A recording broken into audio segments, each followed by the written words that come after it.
P.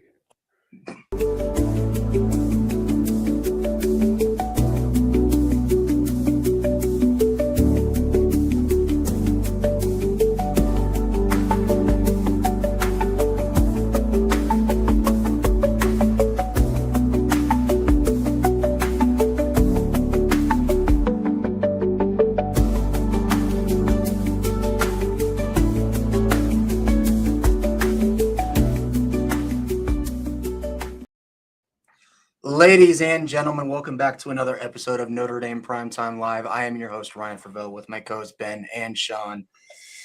Back for another episode. This is again Notre Dame Primetime Live, presented by FanDuel.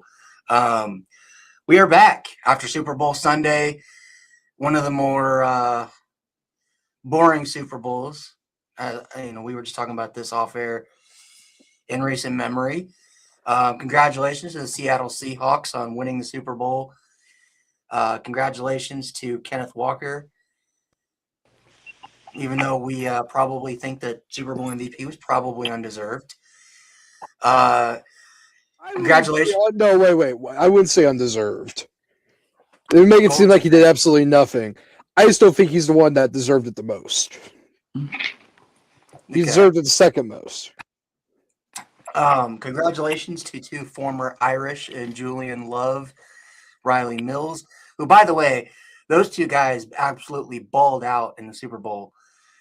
Riley Mills had an insane sack where he just bullied Jared Wilson and just all the way straight back into Drake May.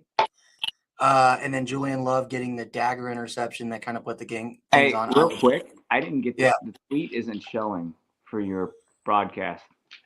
The what feed? This right now, it's not showing. It says you're live, but it's not showing the tweet for me to retweet.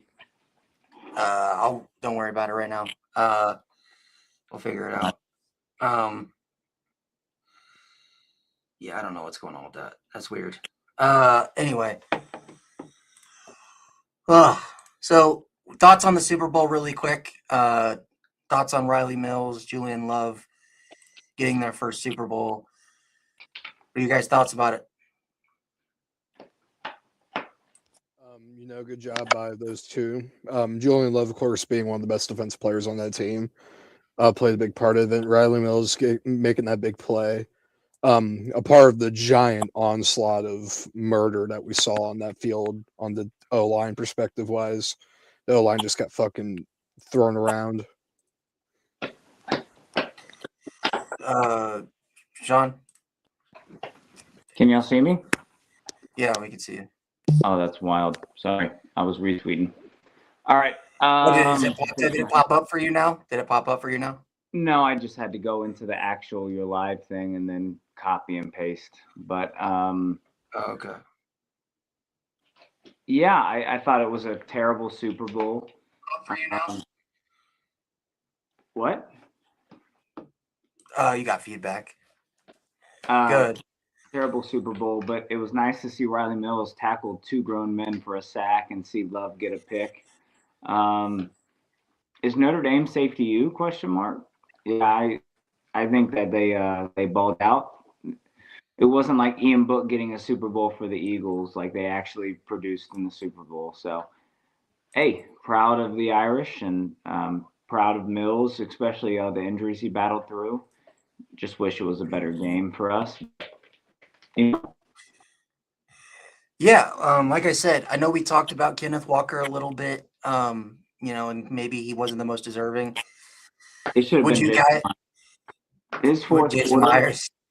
Yeah. Well, his fourth quarter, if Kenneth Walker, the whole second half didn't do anything, and then late in the fourth quarter, he started getting some yards. Like, if he didn't do that, I don't think he should have won. But I'm fine with Walker. I just hate the argument of, well, they wouldn't have been in position to score if it wasn't for Kenneth Walker. How about the actual guy that scored to win you the game? Like, you wouldn't have won it without Jason Myers. You probably could have gotten yards with somebody other than, not saying you would have won, but, Kenneth Walker, I don't know. But it's fine. They're never getting a kicker that award anyway. Yeah. What did you guys make of, I was thinking this watching the game after Riley Mills got the sack and then Love getting the pick, that it was such a, what do you call it? Outside of Jason Myers, it was kind of an offensive no-show to an extent. Not saying K9 didn't, like you said, do anything to deserve it, but just the fact that if like Riley would have got another sack or Love maybe gets another interception, they probably were worthy of MVP. Even without those, like, I'm not gonna lie, what Riley Mills did, probably should have got an extra sack just for that play. The fact that he, like you said, he literally sacked two guys at once on the same play. Yeah, Seen for a while, and we also got to talk about the fact that Will, what was his name? Their left tackle. Why am I Will blanking? Campbell. Will Campbell is absolutely dog shit. Yeah. Like, I remember when he was coming out, there were people that said that he was a better draft prospect than Joe Alt. And I was like, where is that coming from? Where? I'll give Will Campbell the benefit of the doubt. It seems like he's hurt. You gotta look into that, especially with ligament injuries for O linemen. That's a big thing for him now. You have to give him a little bit of both out there. But overall, that whole Patriots O line, like I know it starts mostly for left tackle. If your left tackle starts having problems, then your left guard's going to have to make up for it, leading to your center having to make adjustments. The whole Patriots O line, this whole playoffs, it was just not good. They were just all out of whack. It was something that we haven't seen out of a Patriots team in a while. It's Seattle's defensive line, though, for the pressure and the blitz packages they pulled. But, I mean, Campbell, I will say this. I agree, Ben. I also think that if he would have just showed up at the end of press conference like all the other Patriots players that were sad and upset did, there wouldn't be a story in the offseason. But the fact that he rejected it, I feel like it's going to affect his morale. This is something that's going to continue into the offseason for him. Like, oh, this guy sucked and he declined to talk in the Super Bowl. I feel like it's going to be a little bit of a thing for him. In my personal opinion with it, I just don't think we need to have players go talk to the media after a loss, after any game. If you want to say they have to, that's fine. If you want to fine them, that's fine. If a player wants to pay that fine, I don't see a reason why we need to basically go out our way and be like, oh, Will Campbell, you have to go talk to the media. Or another one was Sam Darnold because he didn't go and shake Drake May's hand afterwards. It's like, oh, well, you had to go talk to the media. Sam Darnold doesn't need to talk to anyone on the media after winning the Super Bowl. He should go up to the quarterback that he played against. I think he knows, like, he probably forgot about it. A lot of shit happened. He should go up to the quarterback that he played against, shake his hand, tell him good game, and talk to him. Like, this is something that's normal in sports, but because it's pro sport, we overreact to it and we think, oh, the media is do all be all. I don't want to hear from Will Campbell after that shit. I would rather Will Campbell not talk at all. Same with Drake May. Same with Stephon Diggs. What he said was fucking stupid. Stephon Diggs needs to take a chill pill. What did he say? He was talking about how the fight happened and how things were said and stuff like that, and why he felt like he was pressed into fighting him. I'm like, what are you talking about? You're pressed into fighting him. Just tell him to fuck off and walk away. Yeah, but yeah. I thought the whole thing, to be honest, was like just ridiculous. But getting back to the game itself, I thought just in general, the Seahawks obviously were the way better team.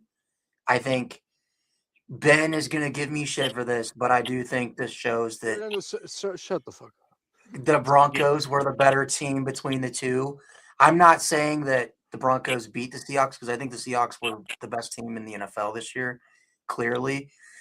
But I think looking back on this now, we know that the Broncos probably should have been in the Super Bowl, not the Patriots. I think the Patriots had a lot of luck getting to where they got. They faced, was it Herbert with no offensive line?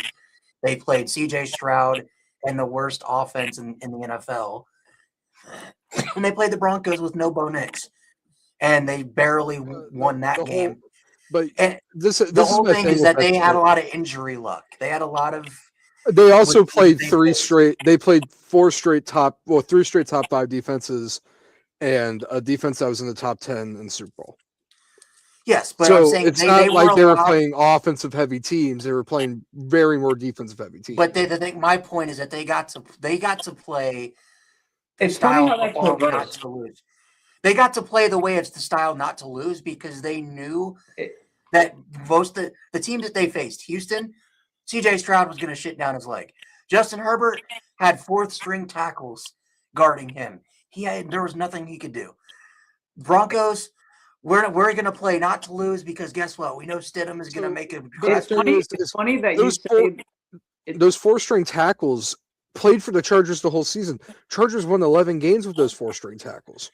They were like halfway through. They still most of the whole entire season, besides for 2 games, I believe was what the stat when was. we played them, they had at least 2 or more players out, like different players. I will and say you guys even played them with 3 O linemen that were not starting. It's funny how people say that, oh, you played a team with top 5 defenses, but you played Stroud, this and that. But I guarantee you, if you played the Buffalo Bills that has an elite offense, the Chiefs or blah, blah, blah, and they might have shit defenses, but if they have elite offenses, it's quiet as shit. Well, we saw what the Bills did in reverse. We saw what the Bills did to the Patriots towards the end of the season in the rematch. Like we saw what the Bills did against the Patriots the first time when they were healthy.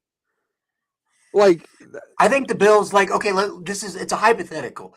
If the Bills play the Patriots in the playoffs, do the Bills win that game? Yes. No, they don't. I don't think they do. I think they do. I think they do. What about the? Are we saying are they playing the AFC Championship game or are they playing in the first AFC Championship game? Okay, that's different. That's a completely different thing. I'm saying if they play in a first round game, the Bills do not beat the Patriots. Okay, what about if the Jags play the Patriots? Who are you taking? I picked the Patriots. I would have probably taken the Jags because I think. Well, the Jags would have beat the Broncos if they played again. I think the Jags, Broncos, and Bills were better teams than the Patriots. I think the Patriots. I'm not saying they're not a good team. I don't know if Bo Nix.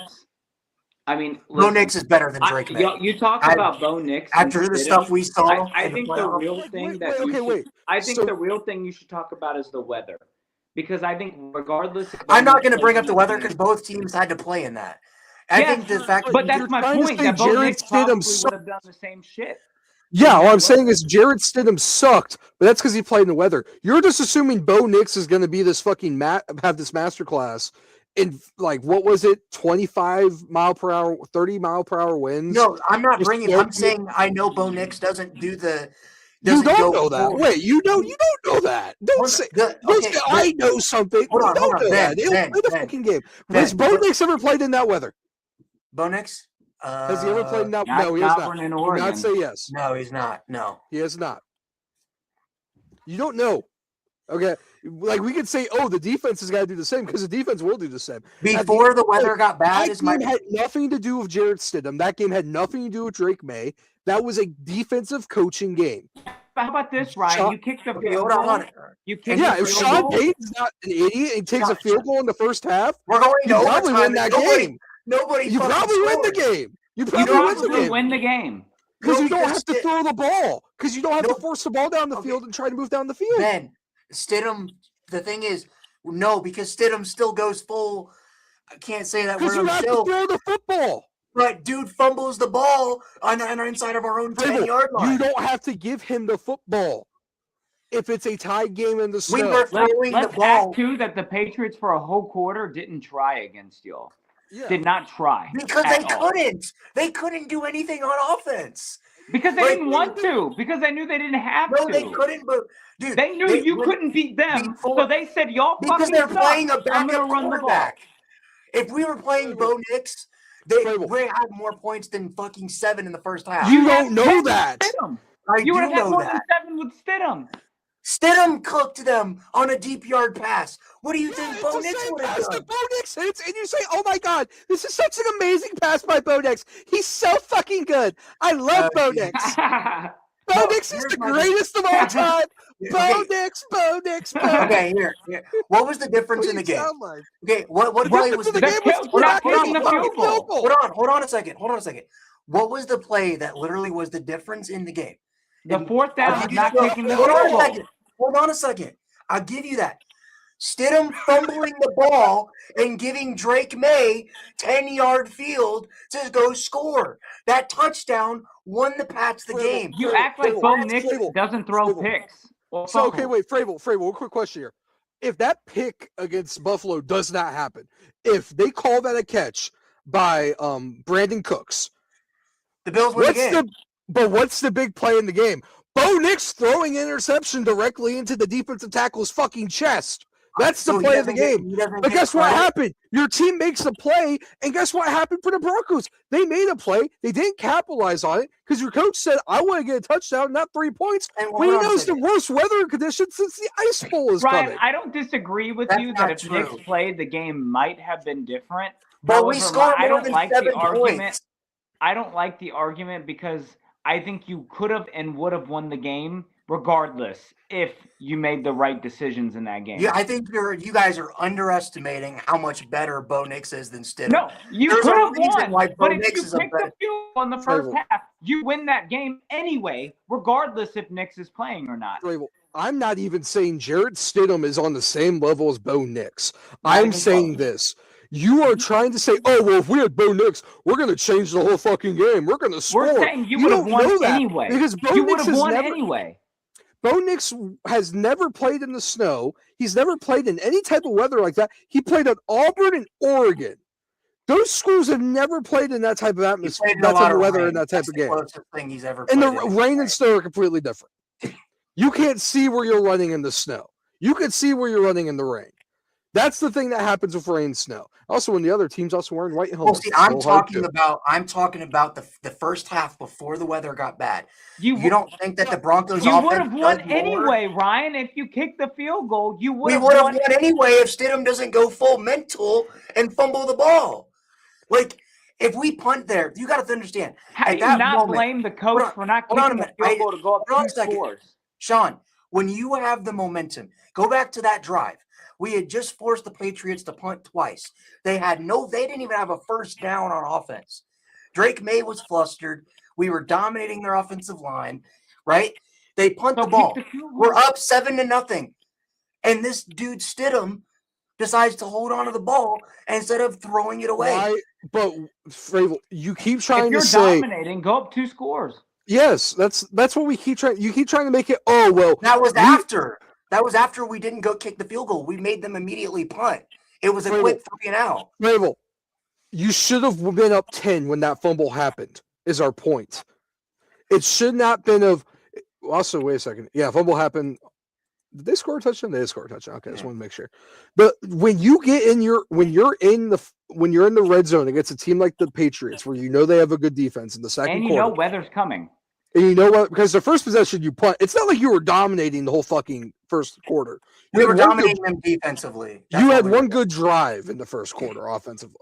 So you had a punt, and then you had the touchdown drive, and then you had a punt. You know that's got to be hard to get in the red zone. How do you not kick the field goal and take points when you know weather is coming? Because again, Sean talked about in the postgame, he didn't think it was going to be that bad. And he's an aggressive. And he also said, I'm not going to change the play call. He said, if Bo is in there, we're going for it too. The whole thing was it's not that player situation, It's nothing to do with that. Going for it. I'm just saying you got to say that's probably what cost you. I don't think that's what cost us. I think you should kick the field goal, go up 10 points. Because even if you say, I don't think the weather's going to be that bad, it doesn't matter. If you make that field goal, Ryan, we wouldn't be talking right now. Yeah. We would have went to overtime because Stidham would have won that. No, you would have won that game because you would have been forced to pass the ball. Because you were forced to pass the ball in the worst weather conditions. You wouldn't have to pass the ball. If we're tied 10-10 in that snow, no team is scoring. 10-10 in the fourth quarter, you are going to try to run the ball down the field. You threw the ball 4 times. You threw the ball 4 times on third down within 3 yards. And the Broncos defense is better than the Patriots. Yes, you probably win that game. I think that game goes completely different. Here's the perfect situation here. Your missed field goal was on a 4th and 3 at the Patriot 45. You go for that. You go for that on 4th and 3 at the Patriot 45. Well, we have Will Lutz, who's one of the better field goal kickers. You're in the snow. Then why didn't you do it when it was 4th and 1? Because we have Will Lutz. Will Lutz is one of the best field goal kickers in the NFL. We're not going to kick it on 4th and 1 in the red zone. Sean, let me explain in the fucking snow when you can't see anything. We know weather's coming, so let's be fucking dumbasses and make our fans mad. Let me explain this. Okay, this is why, and this is why I wasn't mad at it in the moment. You're up 7-0. You had just forced the Patriots to have 3 straight 3-and-outs without a first down. Right? You're at this point, you're controlling the game. You're having you go down the field again. You're having success running the ball. Right? RJ Harvey is being successful in the pass game. Stidham he's getting the ball out quick. Right? You look like you have them on the ropes. It's 4th Sounds and like 1. reasons to kick the field goal. Okay, Yeah. hold on. It's 4th and 1, and you have all this momentum. You know your defense has not. guarantee you're getting the points to kick the field goal. That's what it I sounds think like to me. I think It sounds like you go up 10-0, so you make your defense get one I more think. stop. Well, okay, but if they get that, Ben, then we're sitting here saying Sean Payton's a genius. Yes. Like No, that's the thing. wait. Yes, you are. Wait, If no, they but get Frable, that but and that's go the up thing, 14 Frable. nothing. You're saying he's a Frable, dumbass. but if ands or buts, no one gives a fuck. You didn't get the fucking 4th down, so guess what? You should have kicked the fucking field goal. You can't sit there and say, Ryan, "Oh, you yes. would have been a fucking genius." If I bought Bitcoin back in 2010, I'd look like a fucking genius. Yeah, no Ryan. shit. Yes, he would have been a genius if he got it, but he didn't, so that makes him a dumbass. You can't sit there. I and don't say do that because that's hindsight's 2020.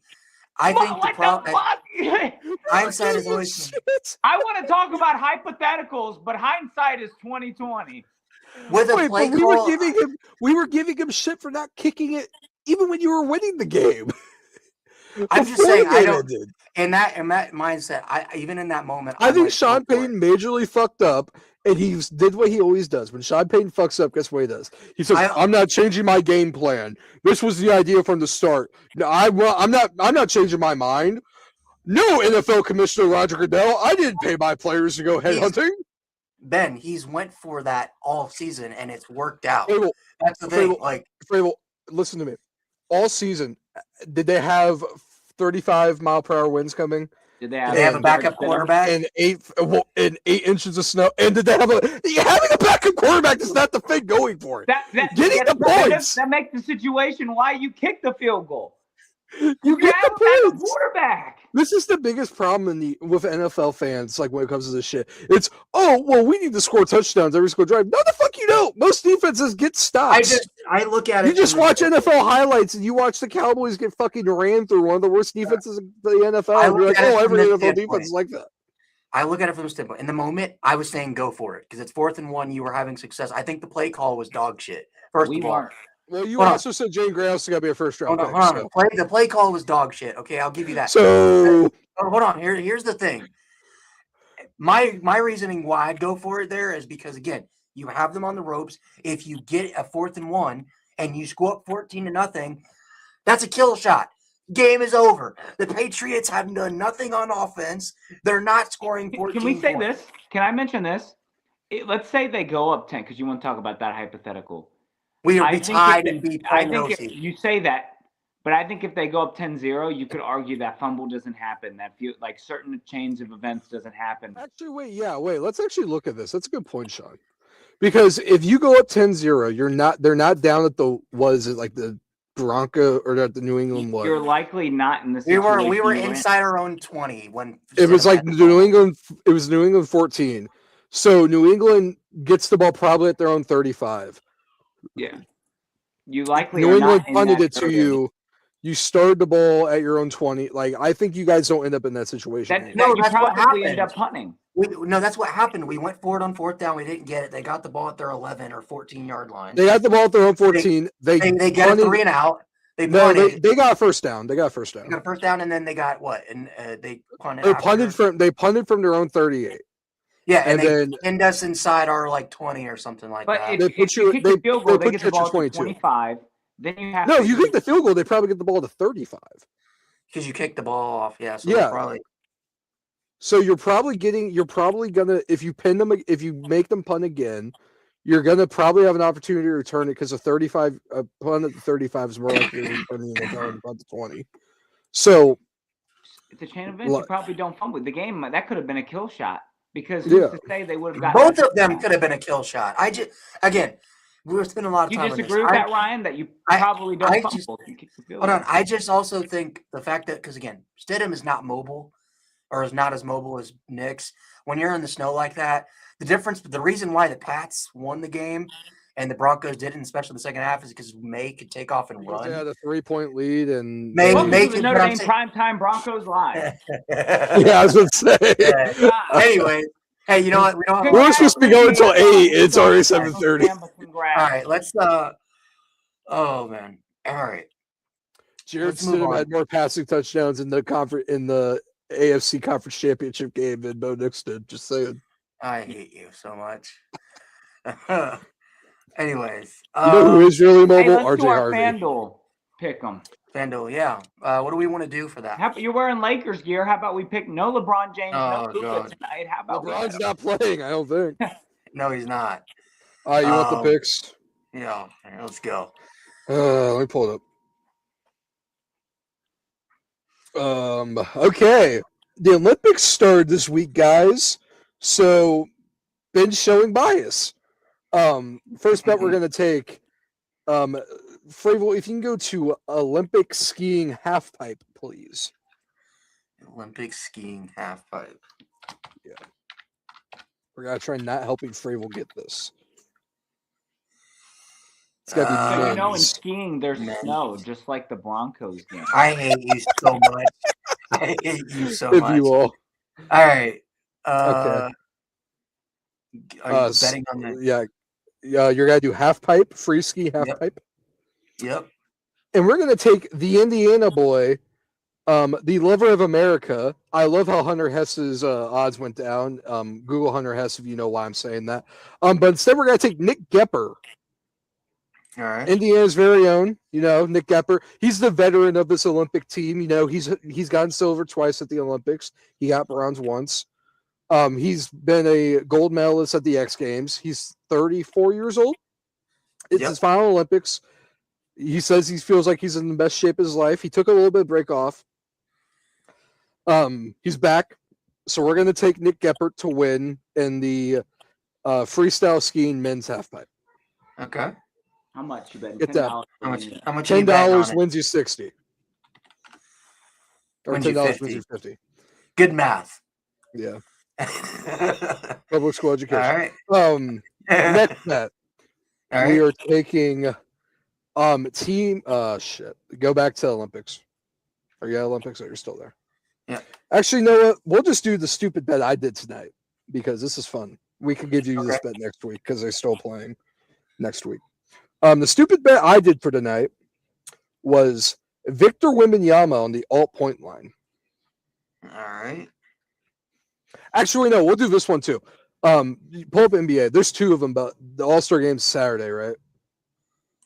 I think so. The Yeah. NBA guy doesn't know this, but okay.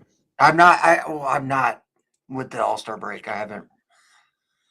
Yeah, go down to the Spurs game. Yep. Tonight. Oof. Yep, tonight. Lakers, yeah. Lakers, yep. No LeBron. 940 tip. Yeah. Kill me now. Oh, like you have to wake up for work in the morning? I have to wake up to take my daughter to school. Thank you very Hit much. more wagers. All right, more wagers. Yep. Go over to player points. Keep going down. You're gonna go down to 35. There you go, 35. Victor Wembanyama, 35 plus points, plus 900 right now. You throw a ton on that, you win yourself 90. Yeah. So win. And He's then gonna if you want to, tonight. if you want to pull up the All-Star game, I'm assuming they have that on FanDuel. I'm not gonna lie, I totally did not place this bet on FanDuel. My free bet was on another site. Wow. There it is. Wow. NBA All-Star game. You want to slide down more wagers. All right. Popular. Does Do they not have it? I'll go They back. do not have it. Why FanDuel does not have? Let me 1 sec. It's Why probably because it's not hard to imagine they don't have it yet. Yeah. But why? They should have MVP. Yeah. Here. Oh wait. Go back. And scroll down to. It's on the thing. It's on its own thing. So look up NBA All-Star Game again, and then scroll all the way down. It'll pop up All-Star MVP. So go back up. NBA All-Star Game. Oh, go. Yep. Go back. Really? Just Go keep back. going. Go, just hit the back. I'm like, okay. All-star. View all. Yep. Wait. That. Just hit view all, Fravel. Hit futures. Why does it have? That's okay. It's plus Let me look 450. It's plus 450 for All-Star Game MVP for Victor Wembanyama to win the All-Star Game MVP. He's the favorite to win it. $10 wins you $45. Okay. Yeah, I don't know what's going on with You don't have to put it in. You're not Yeah. going to place it anyway. But Yeah, no. Also, All right. pitchers and catchers reported today, so they did. Boo. We will give out MLB picks starting in March. Yeah. Yeah. Hopefully the Cardinals actually do something this year. they are Bro, we're not. gonna They have fucking a- suck. they have a We're gonna fantastic- I hope you fully They have a understand. fantastic rookie, but the Cardinals are going to do really We're bad. gonna fucking Yeah, suck. suck. One of our best rookies just got denied insurance, so he can't play in the World Baseball Classic. That's insane. Oh man. Okay, Anyways, we're gonna talk guys, about the action. thank you. Notre Dame topics. Thank you for FanDuel for sponsoring. Make sure you go over there and get bet on some of this action that they got going on this weekend in sports. Yeah, All right. didn't land any full bets. So earlier it came out yesterday technically, but it wasn't widely reported until today. Former Notre Dame receiver Miles Boykin has officially retired from football after 6 seasons in the NFL. Was a standout receiver for Notre Dame back in 2018. Was a key part of the undefeated regular season and college football playoff appearance with Ian Book and Chase Claypool in 2018. He is also the Citrus Bowl legend at Notre Dame with the one-handed grab he had against LSU that we all remember. Ben might have been too young for that. But he was a third-round pick in 2019 by the Baltimore Ravens, spent 3 years with the Ravens, and then kind of became a journeyman in the NFL due to a lot of injury issues. Say that. I do not have that right now. But in his two seasons starting at Notre Dame, he had 1,200 yards, 11 touchdowns. So, again, I was shocked when Boykin got drafted. I thought for sure he was going to be a favorite target of Lamar Jackson over there. But unfortunately, things didn't play out that way. I know he dealt with a lot of injury concerns. For some reason, he forgot the ability to catch once he got to the NFL, so that didn't help. But lasted longer than Chase Claypool. Yeah, that's crazy. Longer than Chase Claypool. Which is crazy how fast Chase Claypool started too. Remember when Chase Claypool was like a top 15 wide receiver? A rookie year at like 900 yards and like I was like, oh, he's ready. Yeah. Anyways, favorite memories of Miles Boykin, thoughts on his career, anything you got? Go feel free. Ben, I'll let you go first since I know you probably have the least amount of memories. I have the best memory of Miles Boykin. The Pitt game back in 2017 when we went undefeated, right? Yep. Keep going. There you go. Yep. That was my first Notre Dame game, like in a while. I went a lot as a kid, then we took a break for a little bit. That was my first Notre Dame game in a while. And now I've gone every year since, at least one game. Big reason why I remember this game a lot. One, I was in the Pitt parent student section, or Pitt parent section, right there in the top left corner there of that screen. That's where I sat. Number two, I sat next to Kenny Pickett's mom. And if you remember that game, Kenny Pickett fumbled the football, and I said, "Wow, this Kenny Pickett guy sucks." And his mother looked at me and stared daggers at me. I feel a little bad, but at the same time, it was funny as fuck. She did not say that was her son. I didn't find out until later it was her son because the person next to me knew them and said, like, "Oh, that's Kenny Pickett's mom." And I'm like, "Oh, my bad, home slice." That's a great first memory. I was ironically when I was putting those clips together, I didn't realize that Pitt was a 21 point dog in that game. I And it remember was that one game of a those. lot because that was the same day LSU lost to, or Georgia lost to, I think it was LSU, and we were like really excited because we're like, oh my god, if we win this game, we're gonna be a top 4 team in the country. And then like slowly throughout the game, it was more and more of a struggle. I remember what's his name took the kickoff in the second half back for a touchdown. That kind of like scared the shit out of Notre Dame fans. It was 2016, 2017. No, it was 2018. Yeah, Yeah. so I mean, it was that was definitely a scary one. That was one of those typical BK letdown games, I would say, where you just kind of play down to your competition. Sean, I mean, what about you?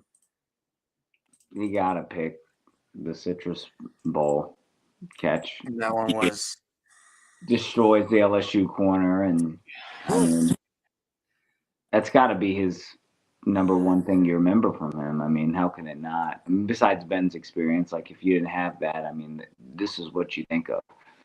Winning a bowl. it was an all-time call too.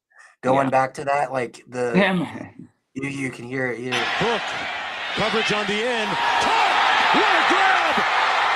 Boykin still on his feet. Happy New Year, Irish! That's like one of those all-time sound bites, and then you see the meme of the LSU fan who's just like, "Fuck." Did that play right there? It's like one of those. And again, it's just the Citrus Bowl, but it was one of those plays where like I'll be sitting here at 70, 80 years old, good bowl game, and I'll always remember this play. Like this is one of those all-time Notre Dame 70, plays. 80 years old. Yeah, dude. And this is like the legacy. Boykin. This is the game that started all the Ian Book hype too. Because if I remember Wimbush correctly, went down. Yeah. they benched Wimbush heading into this Did they game, I bench think. him? Yeah, I think they Oh, yeah, benched him. 'cause- they benched Wimbush, and his first start was week 3. Which is it was in this. I thought he got hurt in this LSU game. Yeah, But I No, remember he got we started off like shit in this. Wimbush LSU was the starter next year though to begin the year, and then we struggled against Yeah. Vandy and Ball State or whatever, and then he got benched again. Like the whole first and half. If I remember I'll- the first half of this game, The was bad. draft combine, I just remember him having an elite combine, and that helped with his draft stock, of course. So Yeah. And then you like I also pulled this one up that I found. I completely forgot of I forget about the Northwestern game. I feel like all the time that back in 2018 when they were actually Northwestern was good Yeah. under. didn't they make And the they Big had- Ten championship that year? They did, yeah. This is like I just randomly found this one and I was like, I don't even remember this catch. Absolute insane catch, just mossed the defender right there. And I don't remember it being this packed. And what was that? What's the name of the field? Ryan Field? Yeah. This was just an Ryan insane Field. catch. Yeah, man. I believe was it the new Ryan Ryan Field opens up this year. Yeah. So Well, next year they're playing in their offsite field for this year, but it'll be open by like I thought that was 2020. last year, and I thought it was ready this year. yeah, that's what I thought. I I thought might they be were playing the wrong. first few games. But yeah, I remember it like if we're being real here, like that 2018 season going undefeated, it all started in the LSU game, and then every memory of like Miles Boykin came from that season. yeah, that was real. Like it seemed like the Citrus Bowl kind of was the leaping off point for that team, and it sucks that it ended how it did against Clemson. But again, that was an all-time great team. But yeah, like that 2018 Do you was think fun to Miles watch. Boykin's the top 10 or 5 Notre Dame wide receiver we've seen? Not 5. 10. Like, are we talking about like in our own in our own time, like of us In our watching lives it? All that time. we've watched, That we've or all watched. time. I would definitely put him top 5 that we've watched. I'd probably put just because what Claypool did, I'd put Claypool above him. I didn't watch Michael Floyd, Will Fuller. I didn't watch Michael Floyd. Golden Will Tate, Fuller, I'd put above him, and then Golden Tate was too young. Yeah, I'd Ben have. Skoranek. Michael Floyd. I'd put him Golden above Ben Tate. Skoranek. I'd put him What? above Ben Skoranek would have been a first-round NFL wide receiver pick if he didn't choose to go to play baseball. What? He was in the NFL. Are you good? Did you say first round pick? What? He would have been in the Jaden Greathouse is a first round pick. Jaden Greathouse situation. Skoranek ended up he did well. He got drafted in the NFL. I just think a Notre Dame career, he was better. Yeah, I think I would say that. Oh I my think- God! I said Ben Skoranek. I'm so sorry. I meant Samaja. Jeff Samardzija. Yeah, that's why I said when he played You remember baseball. Jeff Samardzija, buddy? I thought white boy wide receiver, but Samardzija I think would have been a first round pick if he didn't choose baseball. The first or Yes, second. that's I don't put Samardzija on my top because I don't watch Samardzija play. When I said My- Skoranek, I'm like, what are y'all talking about? I was like, he didn't play in the NFL. And then I was like, Skoranek. I'm sorry, but I wouldn't put him over Skoranek, no. yeah. My top. He wouldn't be my top 5 because I think my top 5 would be Tate. Floyd, I might Fuller. this is underrated. Claypool. I might put Kevin Austin that 1 year. I might. Kevin Austin ahead of him. I might. Are we saying a singular year? Or are we saying whole career at Notre Dame? Just your Notre Dame top 5 receivers that you've watched in your lifetime. Then I would put him over that. Yeah, he's not top If 5. I'm making my top 5, number 1's got to be Will Fuller. Number 2, and this is people I've watched. I wasn't there for Michael Floyd and Golden Tate. Number 1's got to be Will Fuller. Number 2's got to be Chase Claypool. Number 3 would be Boykin. Number 4, I want to say St. Brown, but I can't really remember if St. Brown did that well. I think he did. He did pretty well, didn't he? He got hurt.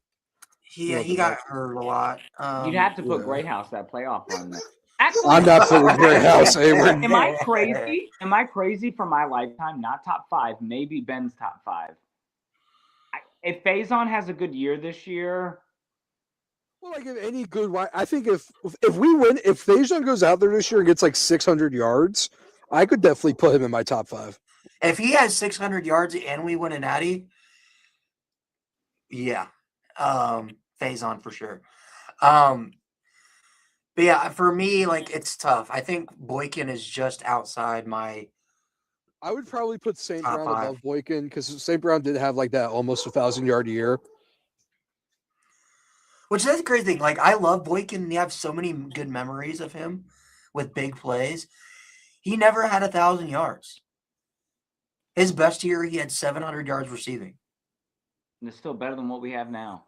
But again, he also was playing with Chase Claypool, who was 1,000-yard receiver. So, he was playing with a true wide receiver one. Let me get to this real quick, and then we can kind of move on. Were you surprised that he didn't have a successful NFL career? That it didn't work out? I was. Yes and no. I mean, I thought he'd be better, but I didn't think he'd be elite. I mean, he's played in the NFL now, 7 years? 6 years, yep. Probably what I thought. I didn't think he'd be a 10-year wide receiver in the NFL. I mean, I thought he'd have better stats and production, but I mean, yeah. I mean, he did. I didn't expect. I thought Chase Claypool would be way better than he was, and He was. Claypool was when he was not a head case. well, technically, Boykin was more successful. Technically, Yeah, he was. Yeah. Ben, were you kind of shocked that Boykin didn't have? My main thing with Boykin was he wasn't an NFL guy. He wasn't an NFL wide receiver. He wasn't fast enough. We all knew he was like a tree trunk. You had to keep chopping at him if you wanted to take him down. It was hard to get over top of him. He was a college football wide receiver. Well, I also think him having the injuries he did, because the injuries piled up immediately. They did, but realistically, you have to. There's a certain cap on where a player is going to make it. Mhm. Of course I wanted to see him succeed, but there was an exception of okay, he has Lamar Jackson at quarterback. He's not going to be running routes. He's got to be a go up there 50-50 guy. Can you tell me, Ben? Can you look up his career NFL stats? I want to know like how many yards. 498 yards in 6 seasons, 650 or no, 38 receptions and 7 touchdowns. All 7 of those touchdowns came in his first 2 years. So he only had 400 receiving yards in his career. Yeah, 500 technically, 498. I thought he We'll would round up. be. I didn't think he'd be that. I thought he'd at least have like 2,000 yards in his career. But again, he started fast in his career. But again, I want to say it was ankle injuries he dealt with, and then he dealt with like a back injury, which for a receiver, like you mentioned, Ben, when you're already not the fastest guy in the world, and then you have ankle injuries, your back injuries, it really limitates what you can do. I would say Chase Claypool probably had a better career than him though. Overall, even though he was a nutcase. Like he had Mapletron. Like he had 2 really good. He had a 9 touchdown season. Yeah, he said that one singular season is better than whatever Miles Boykin did. He believes. He said he believes that he's the best receiver in the league. No, he said if you put Justin Jefferson, it was Justin Jefferson, Amon St. Brown, and Jamar Chase, he wouldn't be the worst receiver in that room. He said if you put them all in the same room. Hey, you know what? But at least shout out to Miles Boykin because at least he had a longer NFL career than Chase Claypool. He lasted. He did 1 more year because remember Claypool went in later. No, Claypool. Yeah, he did. No, they're the same draft. No, Claypool was like 2020. No, Claypool was like 2020. Right. His rookie year was when he got the 9 touchdowns. That was the case. Oh, well, he played 2 more years. Boykin played 2 more years in the league. Because, what was it? Was it 2 years ago that Claypool got cut by the Bills? I guess, yeah. He has never been picked back up after getting cut. He's just played for more teams than Miles Boykin has. Shout out Chase Claypool for being playing for 4 different teams in 1 year. Chase Claypool has to have at least 2,000 career yards. He does. He has 2,200 career receiving yards. Over under how many years does it take until we get the retirement announcement for Chase Claypool? He's never gonna retire. Yeah. If you put him in a room with Jesus Christ, and I don't know. Fuck, I don't know where I was going with that. He wouldn't be the worst one in there. I'm sorry, that's crazy. No, he had 175 receptions in total in his career. That's pretty good. Dude, was it when people were dropping the Saskatchewan Rough Rider edits of Chase Claypool? And then it was like of him saying, if I was in the same room with Jamar Chase and Justin Jefferson, I wouldn't be the worst in there.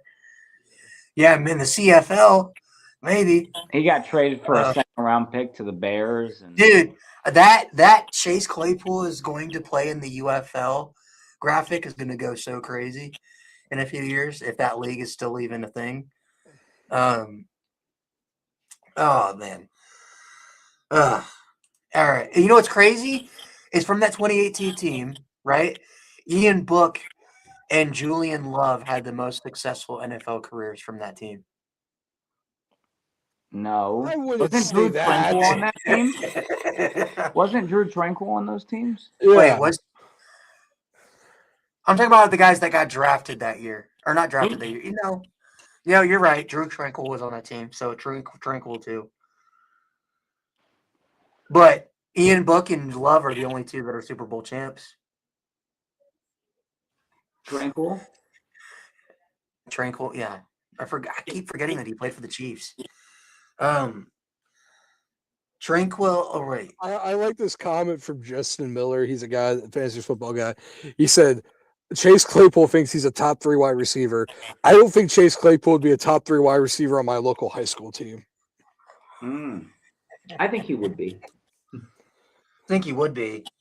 Chase Claypool needs to be tested for drugs. No fucking way he's down something. It's called CTE. Anyways. All right, final thing we'll talk about. We got the spring game announcement that'll be played on April 24th. Looks like that's going to be Notre Dame's main recruiting weekend. We'll talk about that next week. give us more to talk about. But visits are kind of piling up for that. But as we kind of inch closer to spring ball, I believe we're only about a month from spring camp starting, a month and a half. So it'll be here before we know it. What are you guys most excited to see? Concerns, questions you have heading into spring camp and spring ball? Yeah, I'm excited to see the backup quarterback battle. I'm excited to see the running back room to give me confidence more than what I have. I mean, I'm not unconfident, but I'd like a little more confidence. I'm excited to see. I'm going to just sound like a broken record. The tight ends, who emerges. I'm excited to see the new wide receivers, just the whole offense as a whole. I'm excited to see the defensive tackle room and the new transfers that we got, the new coaches as well. Just the whole fucking team, I guess. No, but yeah. I mean, if I had to pick three things that I was most excited about: running back room, wide receivers, and defensive tackle room, probably. Ben? You know, I'm most excited for the halftime show.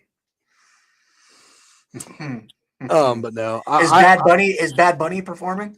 Bro, dude, if Bad Bunny performed at the fucking Notre Dame spring ball halftime show, oh my god, dude, so many people. if it Kid Rock's performing at the Holy Cross lacrosse game. Oh god. But no, I'm excited for the QB battle. I think that's one thing. The backup QB battle, I think it will be the most exciting part for me. And then of course seeing these guys play again. Like one thing I told you guys about, like I didn't like at first the idea of not playing in the bowl game because I like watching us play. You yelled at me on stream when I mentioned the possibility of not playing in it. I thought, yeah, because I thought you were like, "There is no fucking way they don't play in the bowl game." I said, Fravel, if they don't play in the bowl game, I would be more upset than if they'd played in the bowl game. I not tell you there was no fucking way. I said it'd be extremely fucking stupid. Or yeah, because I was saying we Ben should. said I'd tear my Notre Dame jersey and I'd be a Cincinnati fan for life. I'd rather watch Bad Bunny's Super Bowl halftime show again than fucking do that. Hey man, it's for the culture. It was entertaining. It's for the culture, man. It was like I was at a DMV. It was entertaining. I thought it was entertaining. No, it was a good show. I thought it was interesting. At the end of the day, it's not about the music. It's about like what they can do, like experience wise. I thought it was cool. It's not about the music. It's about the culture. The Grammy thing was pretty. The Grammy thing was pretty cool. Like he just handed the kid the Grammy. The wedding was cool too. Yeah. I also have the opinion that that he was just saying like you could still vibe to Be very careful. Be very careful, Sean, with what you say. I just said that you could vibe to it. Can't wait for Ryan Fravel to be on the Epstein list. Oh, Jesus. You tell me to be careful when Ben's the one out of pocket with this shit. I told you I like the halftime show. I thought he was. Fravel didn't watch the Bad Bunny halftime show. He watched the 30-point USA. He said before the show he didn't watch. Hey, if we, good thing we're not streaming this to Facebook right now because we would have hundreds of angry comments right now. Yeah, they're all Ryan Fravel. Then I like the Bad Bunny halftime show. It was terrible. I thought it was entertaining. Oh man. Oh Jesus. Anyways, yeah, I'm kind of in the same boat as you guys. I'm looking forward to the quarterback battle. I think that's going to be something to follow for sure. It's going to suck though because Teddy's not going to be on campus till the fall. So I don't think we're going to get a true look into that quarterback battle and what it really looks like until we get to fall camp. So that's something. But like I said, I'm interested to see the receivers. I want to see how. I'm not going to judge a lot based off of it, right? Because this time last year during spring ball, we were told Carson Hobbs was the next best corner at Notre Dame. And then we found out he was a terrorist. So, take it with a grain of salt. But I am interested to see how Porter and Graham look, in spring ball and see how they integrate in the offense, how we kind of plan to use them. So, yeah, there's a lot of stuff I'm interested to see. I don't know about you guys, but I'm gonna be there. I already got my spring game tickets again this year. So are you guys planning on going or no? I don't know. I'm You not don't know? flying from Arizona for a spring game. Like we just have Frey will pay for it, right? Like for our slave Right. labor we've been doing. Place for my flight, I would go. We could do a podcast live from the spring game. Interview. Yeah. Chase Claypool, what do you think about this game? I think I'm the best player on the field. If you put me in a room, Michael Jordan, LeBron James, and Kareem Abdul-Jabbar, I wouldn't be the worst player on that room. I wouldn't be the worst player in that room. I'll tell you that right now. I wouldn't be the best, but I wouldn't be the worst.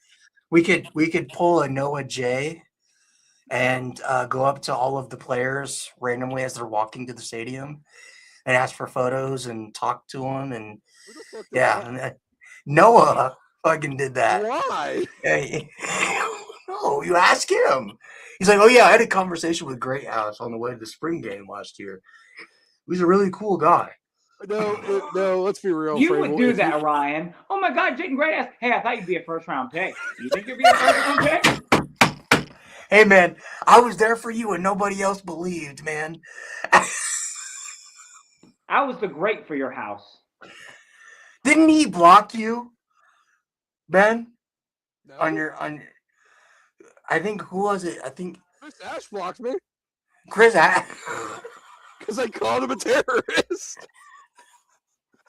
I think it was Chris Ash. It was the account name was Chris Ash. I had a picture. I don't know who it was, but we were in a space talking about Great House, and I was doing my my whole spiel about how he was a first round should pick. block you because it's a little fucking weird. Well, how no, and was it because Great House also made I did like a Minecraft thing, like when that whole thing was popular, and he made it his profile pic, and then Noah sent it, and that's when we had the whole space, and we're having a space, and I think it was either 229 or somebody else who was shitting on him. I thought it was you, and they were like, "Oh shit, Great House just blocked me." He might have. I don't think so. But no, I'm only blocked by Nick Saban and Chris Ash. How'd you get blocked by Nick Saban? Called him a Nazi. Jesus. You want to know, like you know this. I've told you this before. Wait, no, don't get mad at me now. I've told you this like a lot. I've said this before. I've never heard this story. This is all new to me. Anyways, everybody, thanks for It was a fun last show. You know, yeah. by the way, I figured out. So I think Twitter's having a bug right now because I was looking at the other lives. Ironically enough, Malik Zaire, he follows me so I can see his live stuff when it pops up. Not for long. He's only got 20 viewers on his X, and typically he has around like 200 plus, around kind of what we do. So no one's gonna watch this anyway. We have more viewers on X than Malik Zaire does right now. I think there's something bugged with the live system because all the other lives that are also on Twitter right now have like 2, 4, 5 viewers, 3 viewers. So even like the big people like TJ Ronan, he's like only got. How many viewers do we have? We have the most of anybody right now that I follow, at least. And that is 24. nice. My favorite number and show. Shout out Kobe. R.I.P. R.I.P. Ben, I swear to God. Anyways, guys, thanks to the 28 people that tuned in today. I know 4 of you are probably on YouTube right now. This is probably the worst episode we've ever. This is the worst because of the freaking X is like tweaking right now. The worst. Anyway, last episode, you know, guys, like we're getting canceled. so thank you to the 27 people that actually, did the research to figure out how to watch the live. Make sure if you like the live, make sure you go over to the Voice of College Football Notre Dame YouTube channel, drop a sub, like, comment. Anyways, this has been your host Ryan Favell with my co-hosts Ben and Sean. And this has been Notre Dame Primetime Live presented by FanDuel. We will see you guys next week. Same time as always. Stay safe and go Irish. Go Irish.